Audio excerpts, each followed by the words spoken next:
ourselves capable of whatever attack. That should be the ideal objective. And the Mutual Defense Treaty should be able to accomplish this. This is the main objective. That's why I'm asking you, Mr. President.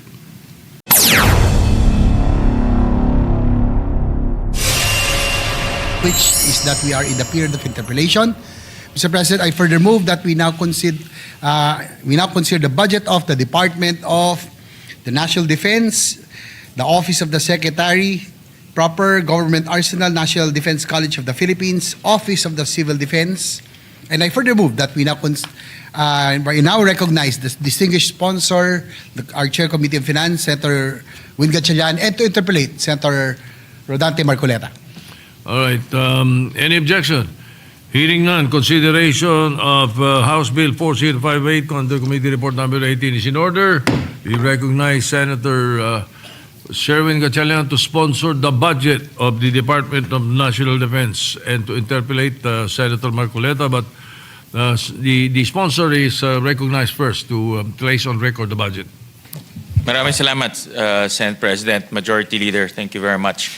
Mr. President, we respectfully submit for the body's consideration the fiscal year 2026 proposed new appropriations for the Department of National Defense and its attached agencies amounting to 305.5 billion pesos.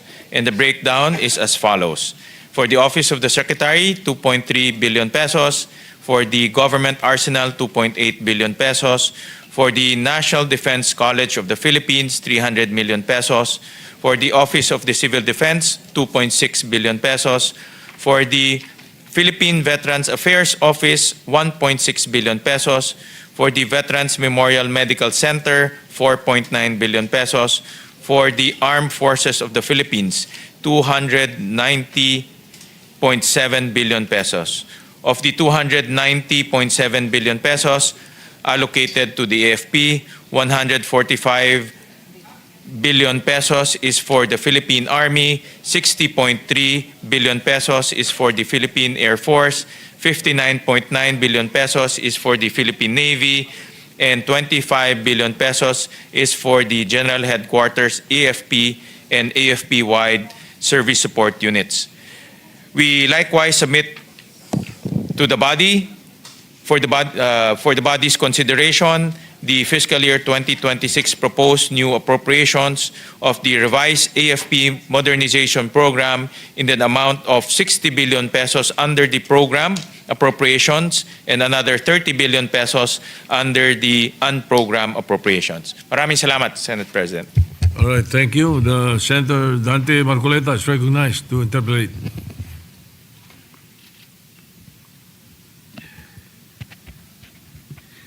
Thank you very much, Mr. President. Thank you for time accommodation in order to fulfill a very important social obligation today. Mr. President, I'd like to start with defense alliances with the United States, Japan, and Australia. The first question is, to what extent does the 2026 budget assume U.S., Japanese, or Australian support in case of a major WPS contingency?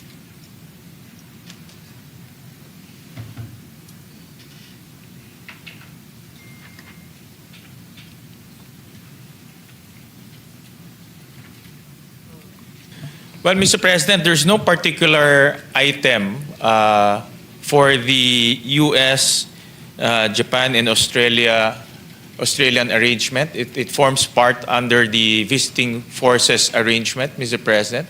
And the exercises being conducted is subsumed under the operational budgets of the different agencies, Mr. President. So there's no particular item for the U.S., for Japan, for Australia. It's subsumed under the exercises being conducted and subsumed under those budgets, Mr. President. And that will mean, Mr. President, that no critical capabilities are still being outsourced from these allies.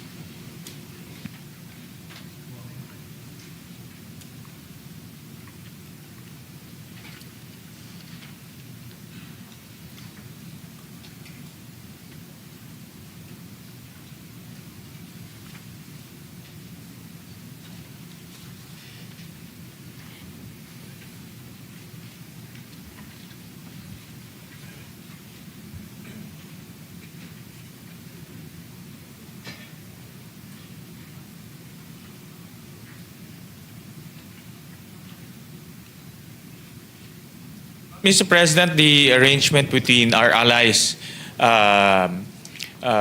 is focused on different aspects, no? Intelligence sharing, cybersecurity partnerships, as well as interoperability arrangements. We also purchase a large amount of our modernization from our allies, particularly Korea and the United States. But Mr. President, if we consider the Mutual Defense Treaty between the United States and the Philippines, a treaty which was signed in 1951, I don't think the United States is accomplishing its obligation under the treaty, more particularly Article 2. May I cite that particular provision, Mr. President? Article 2 of the Mutual Defense Treaty says that in order to more effectively achieve the objectives of this treaty, parties, meaning the U.S. and the Philippines, separately and jointly by self-help or mutual aid, will maintain and develop their individual and collective capacity to resist armed attack. Can we say, Mr. President, that at present the Philippines is capable of resisting armed attack?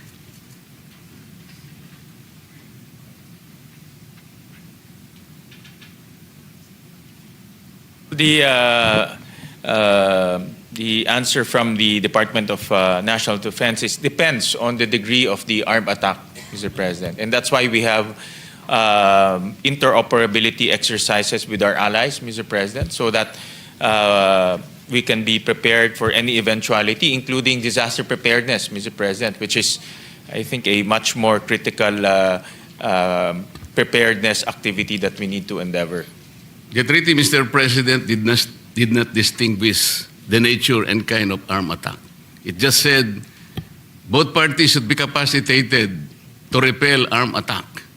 So the question is our country in a position to repel armed attack?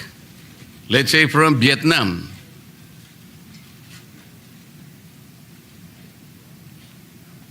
Well, it really depends, Mr. President, on the degree of the armed attack, Mr. President. So They should consider the strength of the Vietnamese army. Can we just... we cannot imagine how much force or what is the extent of armed attack. These countries who may want to attack us will not tell us. Kaya nga, paano natin magagamit yung Article 2? Is it not proper for us to at least make ourselves capable of whatever attack? That should be the ideal objective. And the Mutual Defense Treaty should be able to accomplish this. This is the main objective. That's why I'm asking you, Mr. President.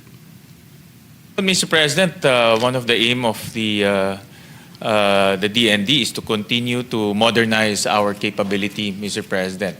That's why we have allocated 60 billion pesos in the budget to continuously support the modernization of our armed forces, Mr. President. But that is not answering the question, Mr. President.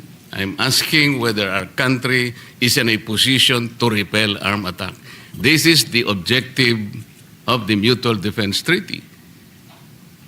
If we continuously hide upon the argument that we are perennially being assisted by the United States, Japan, and Australia, we're compromising our sovereignty and strategic autonomy, Mr. President. So ba't meron pa po tayong Mutual Defense Treaty? We cannot even answer this simple question. Mr. President, with the present capability and the continuous upgrading of our military capability, the objective is to deter instances like what you have mentioned, Mr. President.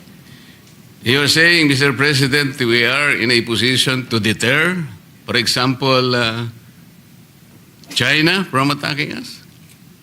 Can we now deter China from attacking us? Yes, Mr. President, the Secretary answered in the affirmative. So what are the deterrents? Or what is the deterrence, Mr. President?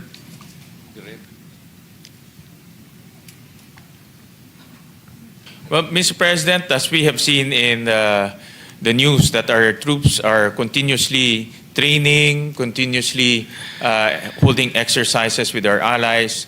So with the capability of our troops and also with the partnership with our allies, Mr. President, these are the components that can bolster our deterrence, Mr. President. That is the only answer that you can provide, Mr. President. Mr. President, that is the objective of the Department of National Defense, Mr. President. But Mr. President, I'm asking in relation to the Mutual Defense Treaty. This is a very important treaty. It is, I think, 74 years old. If we maximize that treaty, hindi naman po siguro tatagal. After 74 years, hindi pa po natin masabi na kung ano ang ating napala dito sa Mutual Defense Treaty. Mas matanda pa po sa akin ang treaty ito, Mr. President. Well, Mr. President, from my observation, yung interoperability, yung balikatan exercises is a clear evidence that we are operationalizing the treaty. Yung treaty ho, papel lang ho yan eh. Kung hindi ho nating ilalagay yan sa action through the balikatan exercises, through modernizing our capability, to coming up with our own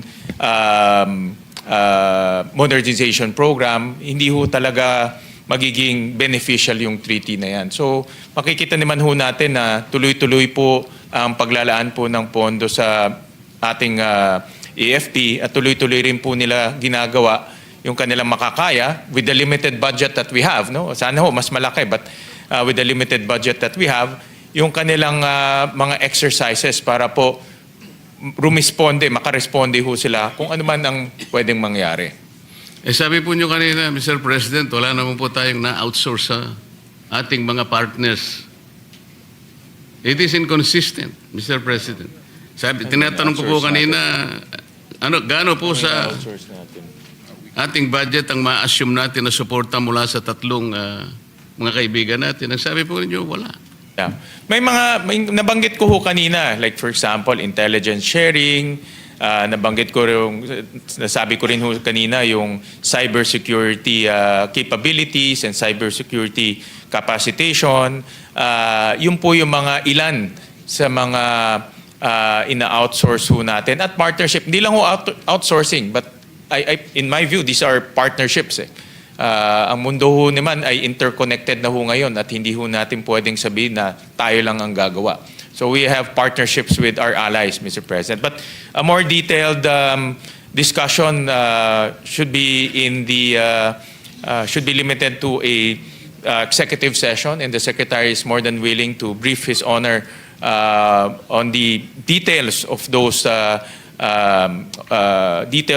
outsourcing and partnership, Mr. President. Marami ho dito may national security concern. Pero open naman po ang ating secretary na pag-usapan yan through an executive session.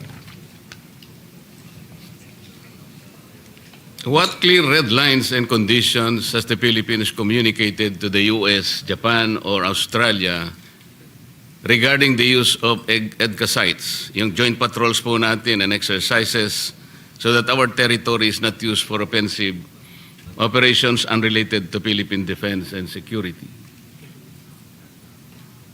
Yeah. Well, under the Constitution ho, hindi ho pwede silang magtayo ng base militar ho dito. So itong mga EDCA sites ay ginagamit ho to for joint exercises as well as disaster preparedness. So ang may-ari po ng mga lupa ay tayo pa rin, ang Pilipinas pa rin.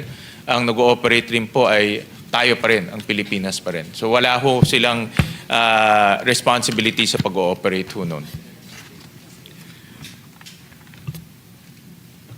Given the inclusion of EDCA, Mr. President, EDCA sites near Taiwan Strait and the WPS. What risk assessment has DND made that these facilities will not become targets in a possible U.S.-China conflict, not our own making? Based on the reply of the good secretary, their risk assessment is very low, Mr. President.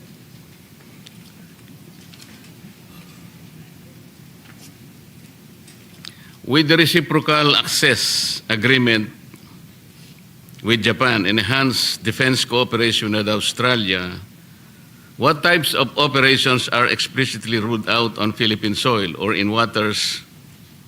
Example, preemptive strikes, offensive cyber operations, long-range missiles deployments. If you can please specify, Mr. President.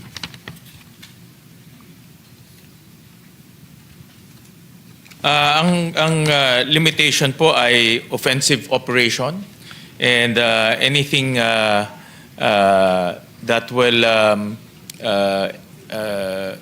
and anything that will pertain to engagement in war, Mr. President, as an instrument of national policy, Mr. President. Mr. President, does the Department of National Defense agree that a decision of the Supreme Court interpreting and applying a provision of EDCA automatically becomes part of EDCA itself?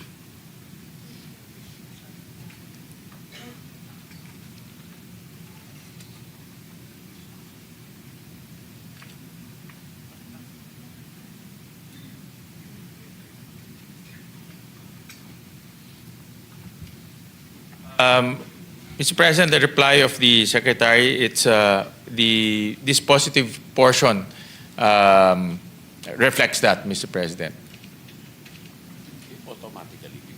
Well, the question requires an answer either yes or no, Mr. President. What is the dispositive portion, Mr. President?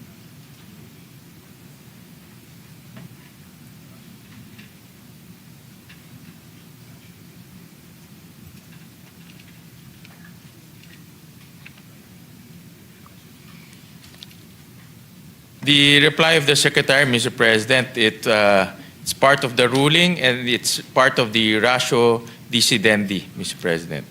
Yes, of course. The decision of the Supreme Court always form part of our legal system, Mr. President.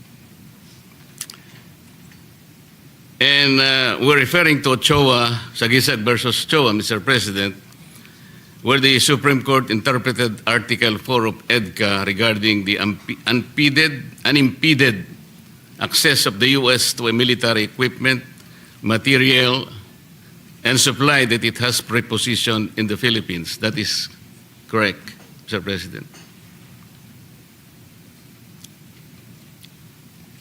Mr. President, if that is in the ruling, then that is correct, Mr. President.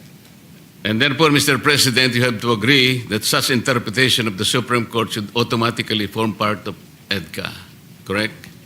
Yes. Yes. Subject to the full Constitution. And therefore, the DND has the legal mandate to implement that interpretation of the Supreme Court. Yes, Mr. President, that's correct. Ang sabi po kasi sa kasong ito, o decision na ito, Mr. President,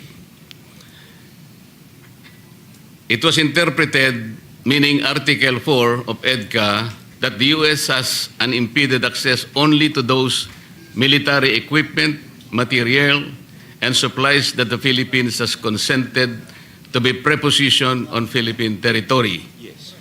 So, Yeah. could the DND please detail how exactly it is implementing that decision of the Supreme Court, specifically what consent mechanism it is using?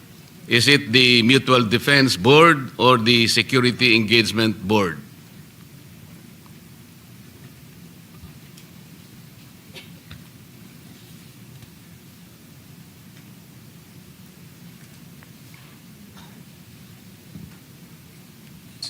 Well, Mr. President, all channels are Boards merely recommend.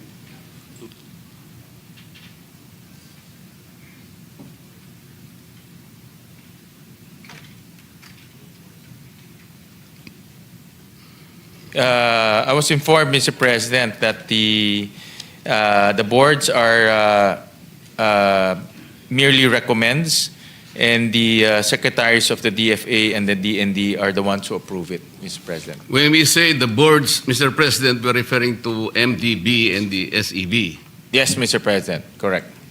How many come from the Philippine side, Mr. President? And what is the voting requirement?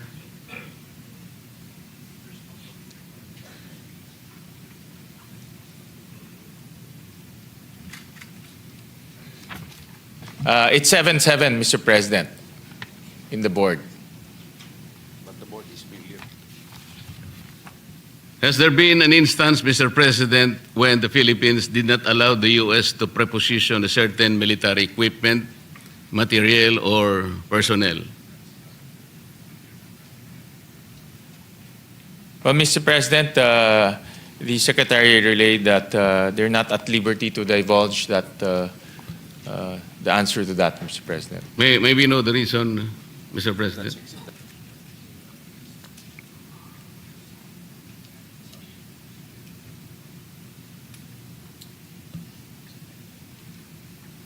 Well, Mr. President, because it forms part of the Mutual Defense Treaty, and it's also part of the operational security, and the President needs to approve the release of that information, Mr. President. Mr. President, the armed forces of the Philippines mentioned that certain U.S. missiles should be prepositioned in the Philippines. Are these nuclear-capable missiles, Mr. President?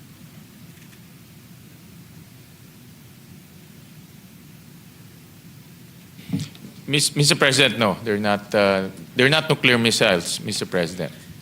Mr. President, the 2006 U.S.-Bulgaria Defense Cooperation Agreement, the 2009 U.S.-Poland Status of Forces Agreement, and the 2014 U.S.-Australian Force Posture Agreement all explicitly require the United States forces to notify and obtain the exclusive consent of the host government regarding the type of defense equipment, supplies, or material to be propositioned.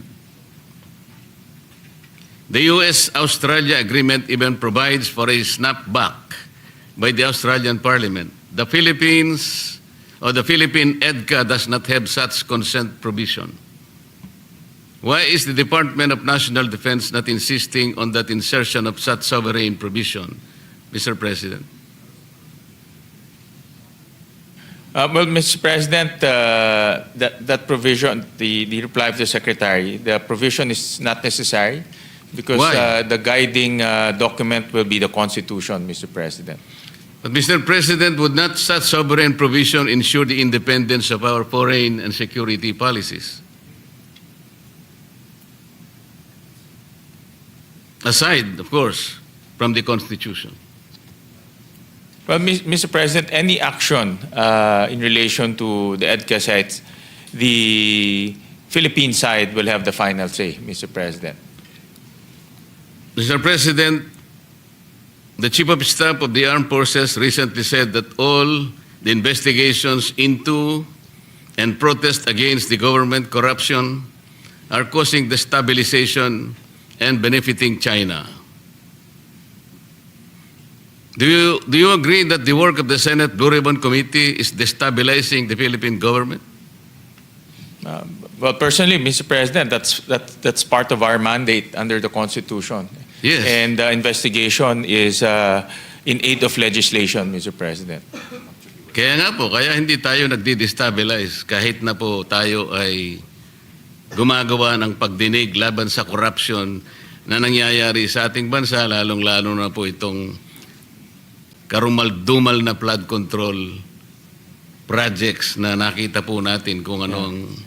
Mr. President, well, thank you, Mr. President, for asking that question. It gives the Chief of Staff the opportunity to clarify and also to straighten the answers, Mr. President. He never said that the investigation would lead to destabilization or any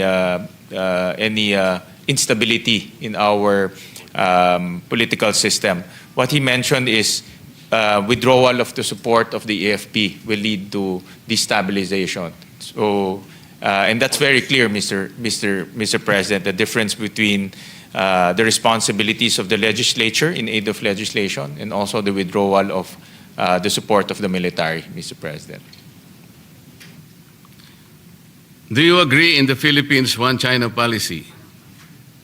Do you agree with Japan that any forcible unification of China and Taiwan is a threat to Philippine security?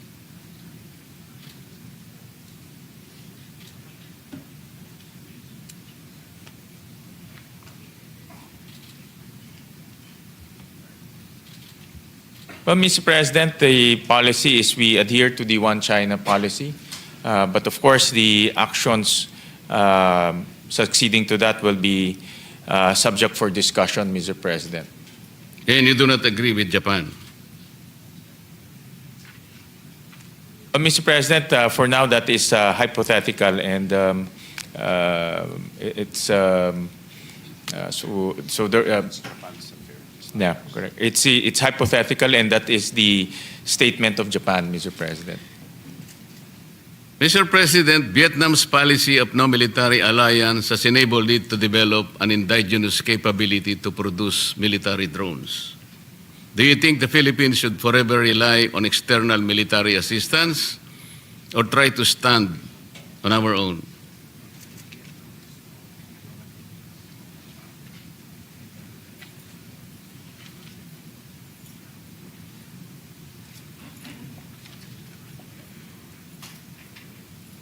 Well, that's the direction, Mr. President, to be self-reliant on our military needs, Mr. President. And hopefully, later on, we can invite investors to come here and build facilities that will manufacture drones and other military equipment, Mr. President. That's the aspiration, Mr. President. But only if conditions will provide in order for this opportunity to come in the near future. Mr. President, the proposal of the Department of National Defense is to amend the Self-Reliant Defense Posture Law. That will allow equity investments, Mr. President, in the Philippines so that we can attract defense manufacturers to come here to the Philippines. Like, for example, Korea is a big defense exporter and we can invite them to set up shop here, Mr. President. That is the direction. What lessons from the Russian-Ukraine war have our experts in the DND derived in relation to the need for indigenous military capability?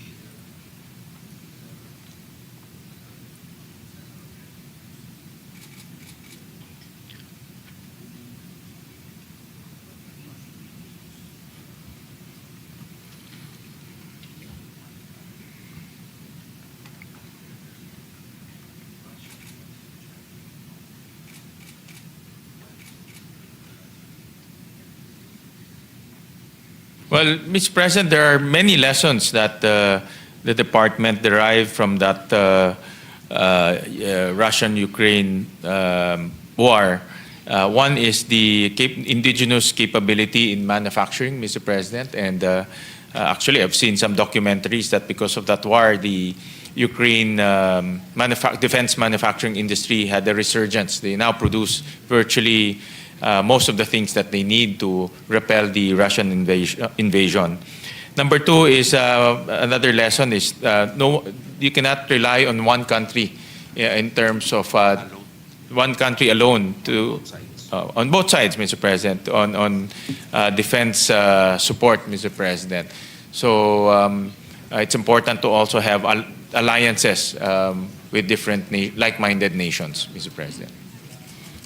So what steps does the DND take, Mr. President, to build our indigenous military capability? And if so, which part of the budget that we now consider will be devoted to ensuring such indigenous capability.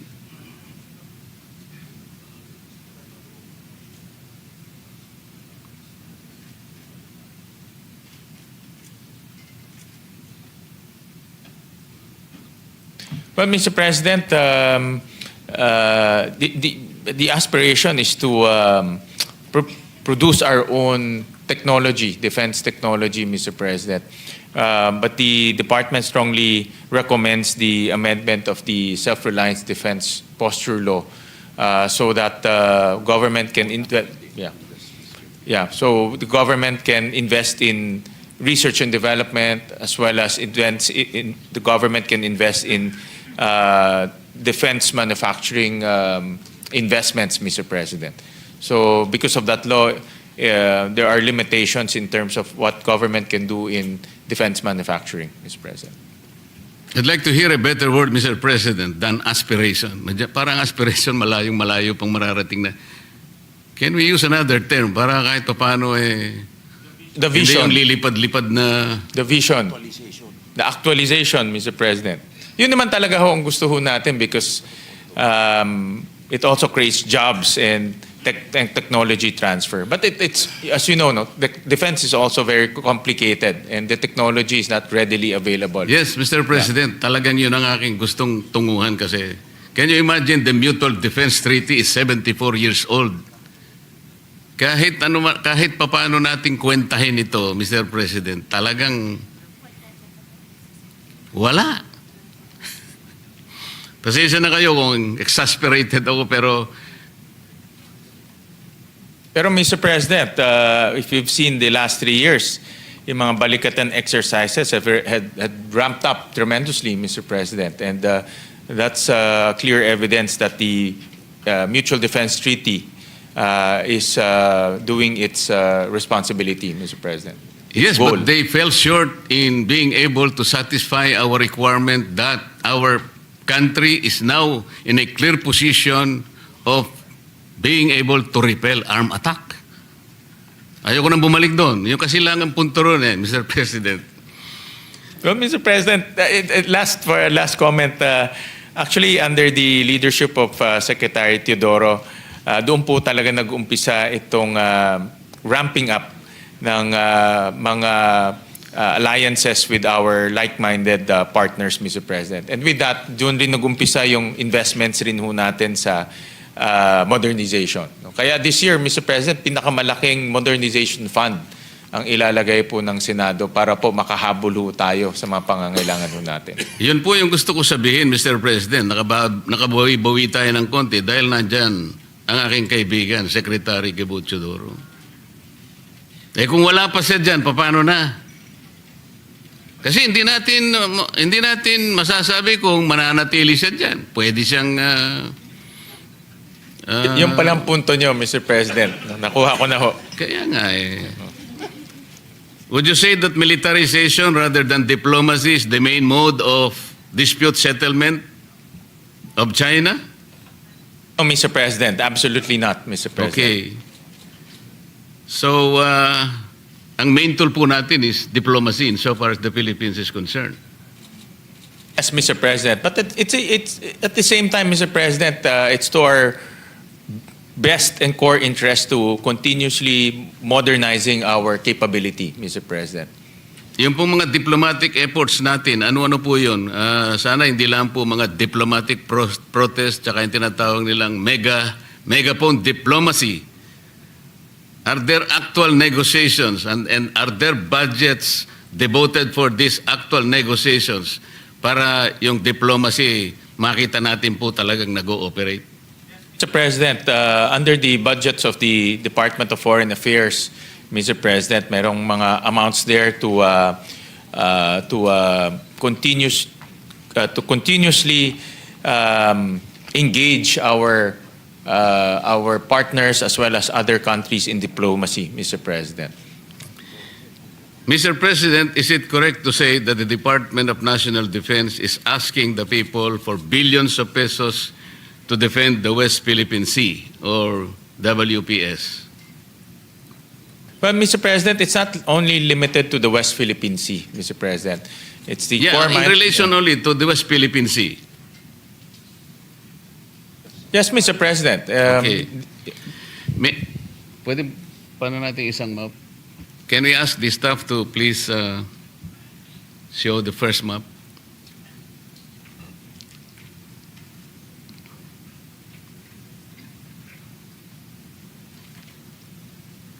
Mr. President, hindi ba lalaki ng konti? Palakin mo. Mr. President, I'm trying to show the official map of the South China Sea as published by the International Hydrographic Organization in S-23 or Limits of Oceans and Seas.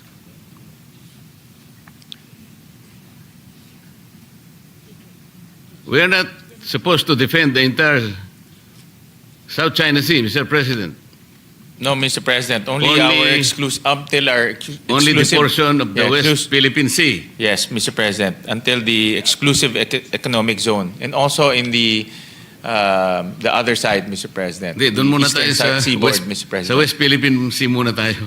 Isa-isa lang, boss. Mahirap ang kalaban. Can you tell me, Mr. President, exactly which portion is the West Philippine Sea? Can you show us a map indicating the features and the limits of that area where we will be spending some of the budgets of the DND for consideration?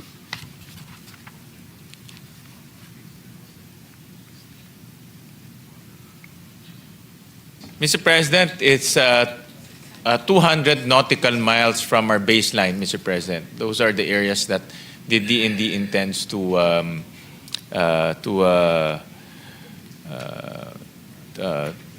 bolster, Mr. President. If you are saying 200 nautical miles from the archipelagic baseline, you're referring to the exclusive economic zone. Correct, Mr. President.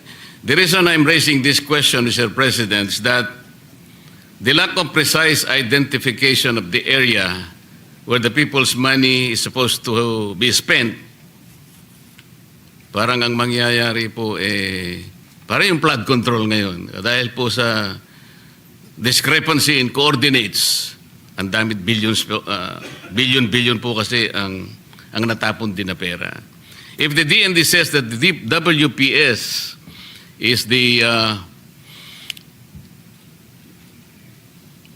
EEZ, meron pong mas magandang definition yun. Sa Administrative Order Number 29 and Republic Act 12064 or the Maritime Zones Law, sinasabi po ron the WPS is Philippines maritime areas on the western side of the archipelago, including the Luzon Sea, as well as the waters around, within and adjacent to the Calayan Island Group and Bajo de Masinloc, also known as Scarborough Shoal.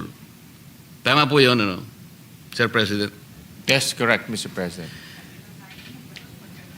Would you agree that under Administrative Number 29, the term Calayan Island Group refers to the area enclosed by boundaries identified under Section 1 of Presidential Decree Number 1596? Tama po, Mr. Yes. President. Tama po kayo. And you will also agree that under paragraph 574 of arbitral award in the South China Sea arbitration, the tribunal declared that the Philippines cannot apply boundaries to enclose the Spratly Islands or a portion thereof. Yes. Yes, we agree. We agree with the arbitral award, Mr. President.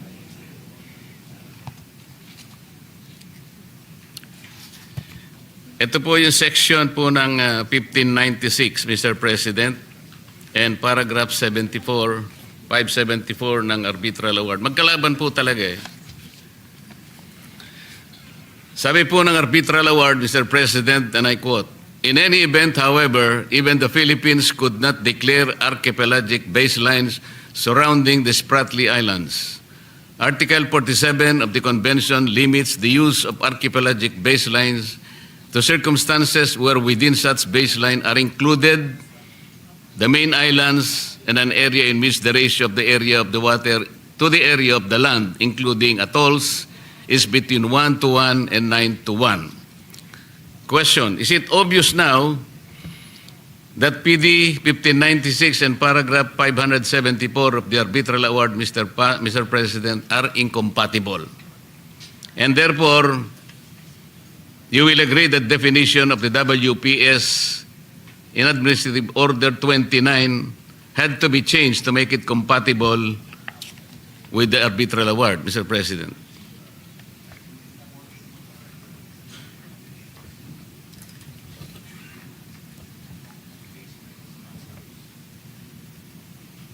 Well, Mr. President, the Secretary replied that no, it's not incompatible because portions of the EEZ is also included in that, Mr. President. We will go to that, Mr. President, but if you will care to consider yung Section 1 po ng Presidential Decree 1596 and the arbitral award, they are inconsistent and incompatible. Kasi po dito sa Article 2, Paragraph B ng Republic Act 12064, nire-define niya yung WPS. Ang definition na po rito ngayon ng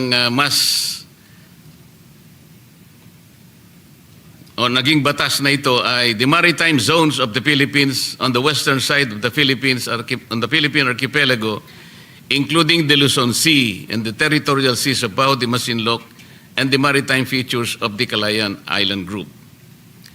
Ngayon po, Mr. President,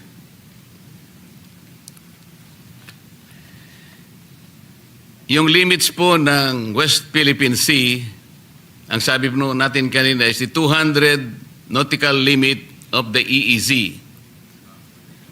Are you saying that Kalayaan and other features are not part of the WPS, Mr. President?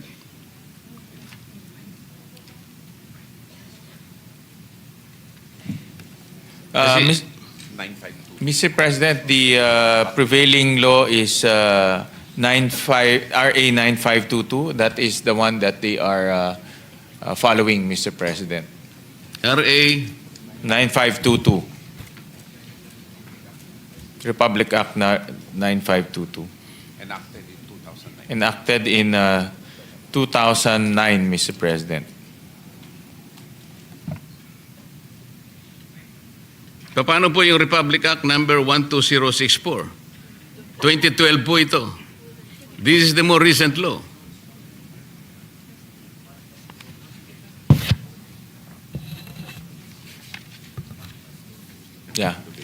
Yeah, Mr. President, maritime zones and the baselines are different matters, Mr. President. Alam ko po yun, Mr. President. Pero kung pag-uusapan po natin na yung limit po ng West Philippine Sea ay yung ating exclusive economic zone, which is 200 nautical miles from our baseline, malinaw po na ang Kalayaan Island Group ay hindi po kasali sapagkat it is beyond the West Philippine Sea. Pwede po nating ipakita yung pangalawang mapa. Well, Mr. President, what we are following insofar as the Kalayaan Group of Islands is RA 9522, which defines the baseline, Mr. President, of the country. Yun nga po, Mr. President, sa baseline natin, kahit sa 9522, wala po doon yung Kalayaan Island Group. Mr. President, nandoon po yung KIG, Mr. President, Kalayaan Island Group. Ipakita natin yung yung isa pa pong ayan po, kayo na pong humanap kung nasaan yung KIG. Wala po eh. Ito po, Mr. Section 2, Section 2A, the Kalayaan Island Group as constituted under Presidential Decree 1596. And letter B, Bajo de Masinloc, also known as Scarborough Shoal, Mr. President. Nandito ho siya sa 952. Kasi po, Mr. President, sa Republic Act 12064 or the Maritime Zones Law, ito po yung ginagamit ninyo ngayon eh. Inalis po niya yung boundaries ng 1596 na in-enclose ang KIG. Tingnan po ninyo, Section 5 in relation to Section 18, yung term Kalayaan Island Group now refers only to certain high tide elevations and the respective territorial sea. Inalis po talaga eh. For territory 9522. Yeah. Well, Mr. President,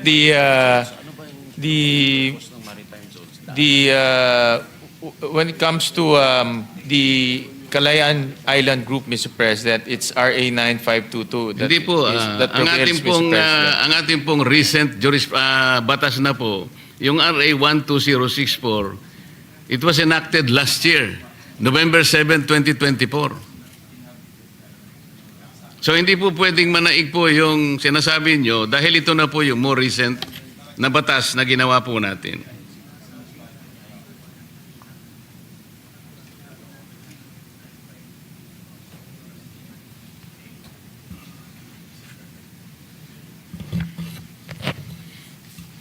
So as it stands now, Mr. President, yung ating West Philippine Sea includes the maritime features of the KIG. Palagay natin.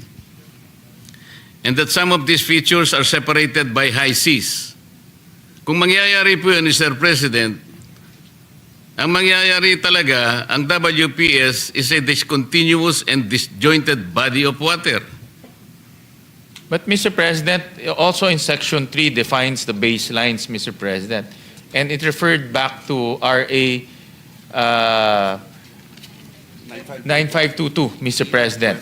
So, dinefine dito sa batas na ito, yung baseline ng ating bansa at prefer niya bumalik ho tayo sa 9522. So, hindi ho siya inconsistent, Mr. President. The maritime zones only define the maritime zones, kung saan po pwedeng dumaan yung barko, Mr. President. But in terms of the baseline, it refers back to 9522, which includes the Kalayaan Island Group, Mr. President. Hindi nga po eh. Yung batas po na binabanggit natin na atin pong ipinasa last year, inalis niya na po yung KIG. Wala na po roon eh.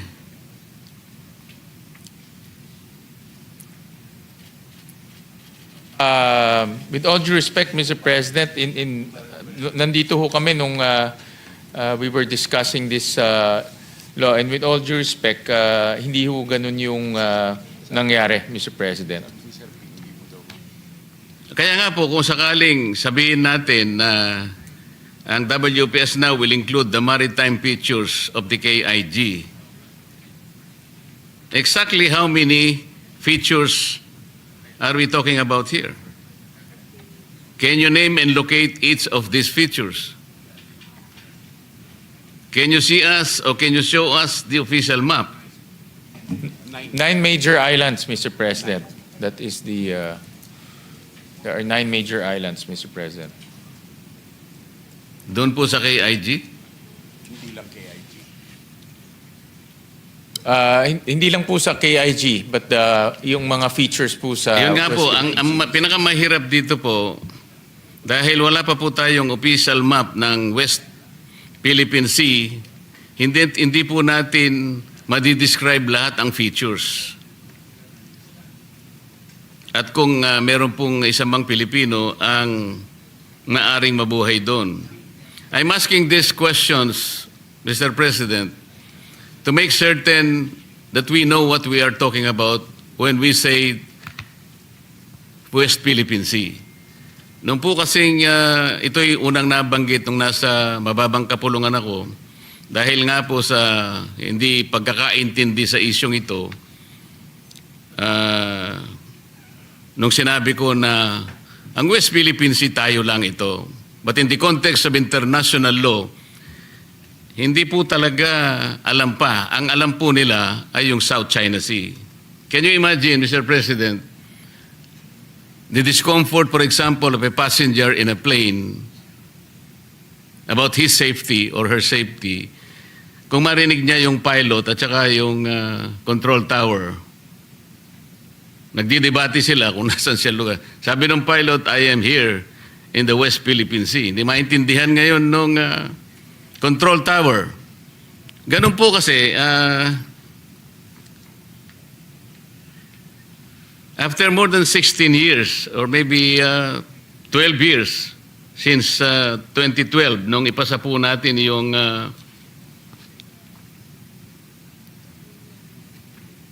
RA 12064, the Philippines has not applied with International Hydrographic Organization for the adoption of the name West Philippine Sea. Yun po kasi yung naging problema yata natin, Mr. President. Bakit po kaya? Well, Mr. President, I think that question will be best referred to the Department of Foreign Affairs, Mr. President. Yes, Mr. President, in proper time we will do that. But I guess considering that the West Philippine Sea is one of those areas that even our national defense officials are protecting or try to protect. Kailangan po alam natin kung ano yung ating gustong proteksyonan. Ang sabi pa nga po ng ibang mga advocates, WPS, atin to. Mga ganun na, di ba? China, umalis ka sa WPS. Even our president said in his statements, West Philippine Sea is worth dying for. We'd like to see and would like to know, Mr. President, when we send our children and grandchildren to war protecting the West Philippine Sea, alam natin kung nasan talaga. What are the exact coordinates? Ngayon po talagang ang labo talaga eh. Parang sinabi mo, yung Pasig River, some portion of Taguig, some portion of Pasig, and some portions of another municipality. Hindi mo alam kung saan nagsimula, kung saan napuputol. Maybe we can ask the Executive Department to be precise in its identification of the features and limits of the West Philippine Sea. Kasi po, para yung mga ghost missions or even ghost budgets, kasi nangyari nga po sa flood control, they were all using several applications. Hindi sila, magkakaiba po eh. Sabi pa nila, geotag, real time. Pero ang pong tingnan, talagang wala yung mga flood control projects. So dito po, ganun din. Kailangan matukoy natin. Speaking of maritime features, Mr. President, let me refer back to the map identifying its features. Ito pong, yung balik mo nga dun sa pangalawang mapa. Ayan. You will agree, Mr. President, that based on that map, Vietnam occupies 21 features, China 9, and the Philippines 9. The Philippines 11, Mr. O President. 11 siguro. So 21 features for China, for Vietnam, 9 for China, Philippines 11. Mr. President. What is the policy of the national defense regarding Vietnam?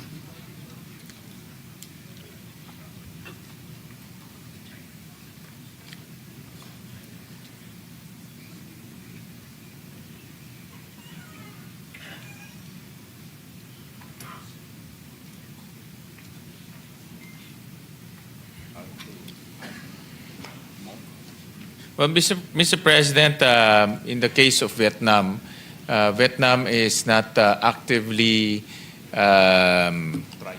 trying to add more areas to their territory, Mr. President. Unlike China, Mr. President. 21 na kasi ang nakuha niya eh. So that's why in the case of Vietnam, meron ho tayong mga trust building activities and diplomatic activities with So with pare-pareho Vietnam. tayong claimants dito, Mr. President. Are we going to force Vietnam out of these features?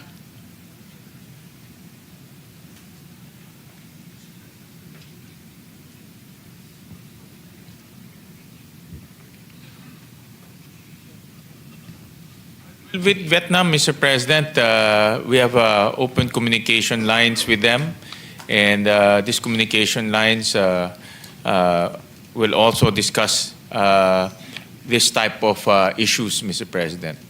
What about with China, Mr. President? Well, with China, it's a different case because we all know that China is trying to claim our territories even within the inclusive economic zone, Mr. President. Nevertheless, diplomatic approaches is still the approach that we are endeavoring towards China, Mr. Pero President. sabi natin kanina, Mr. President, yung open and actual negotiations ay ating ginagawa, and I've even asked kung magkano ang budget natin dito sa actual negotiation, hindi lang naman megaphone. The budgets are in the DFA, Mr. President, and the amounts are not significant because this is part of their diplomatic activities, Mr. President. Hindi natin sila mapapaalis at hindi naman yun ang policy natin, Mr. President. So if that is the case, ang Vietnam ba, ang China, ay paalisin tayo sa mga inoccupy nating features? Sa Vietnam, wala po. Wala pong ganun. In fact, we have good relations with Vietnam. Marami nga hong Pinoy na teachers nagtuturo po sa Vietnam. With China is a different case, as you know, Mr. President. Sa China is a different case. So, maaari tayong puwersahing umalis, Mr. President. Mr. President, we still the approach of our policymakers is to continue to engage, to continue to open the diplomatic channels with China and with other countries, Mr. President. And for me, that is the best approach, Mr. President.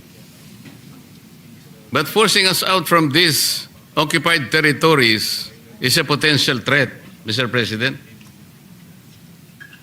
It's a potential threat, Mr. President. If that is so, Mr. President, has the Philippines filed a protest with the United Nations Security Council as required under Article 2 of the United Nations Charter?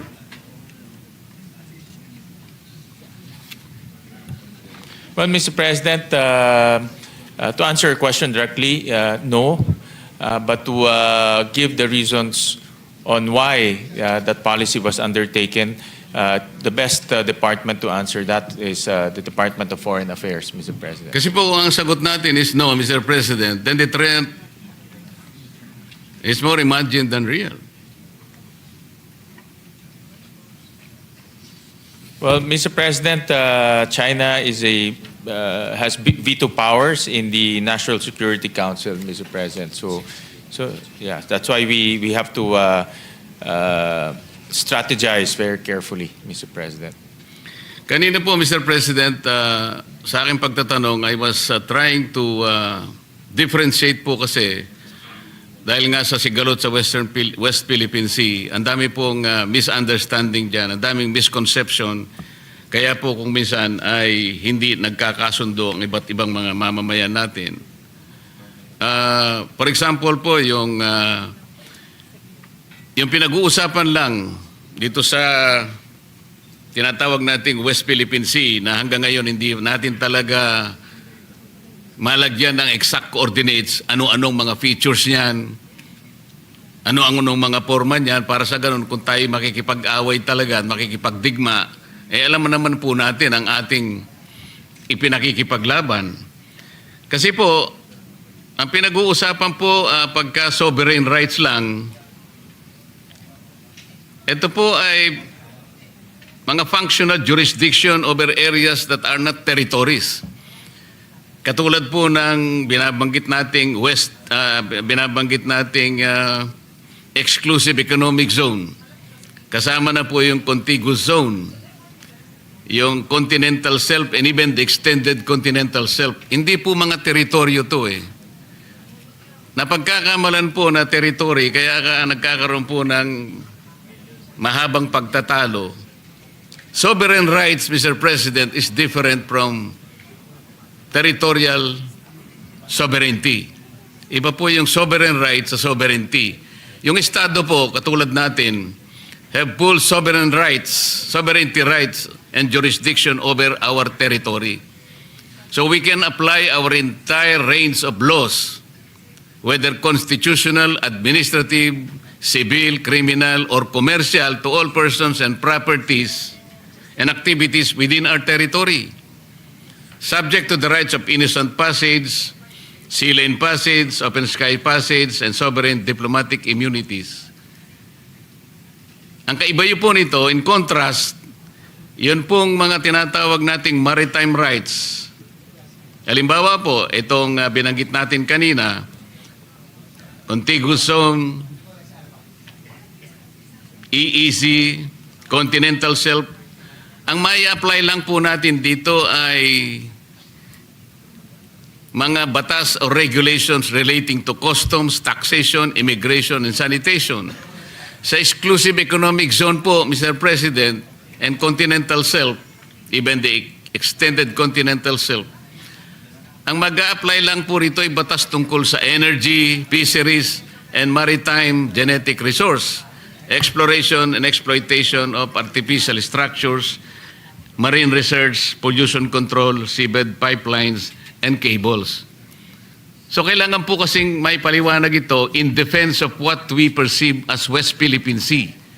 Yun pong maritime rights sa tubig lang, hindi po territory na kagaya po ng ating gustong ipaliwanag na mabuti. Para sa ganon, ay alam po natin kung ano ang ating pinag-uusapan, saan po natin gagamitin ang budget, at kung tayo po ay makikipagyera, alin-alin po ang dapat nating ilaban na saganang atin, Mr. President. So, salamat po muli, Mr. President, sa panahon pong ibinigay ninyo. Maraming salamat po, Maraming Mr. salamat. Sponsor, sa inyong panahon at pasensya.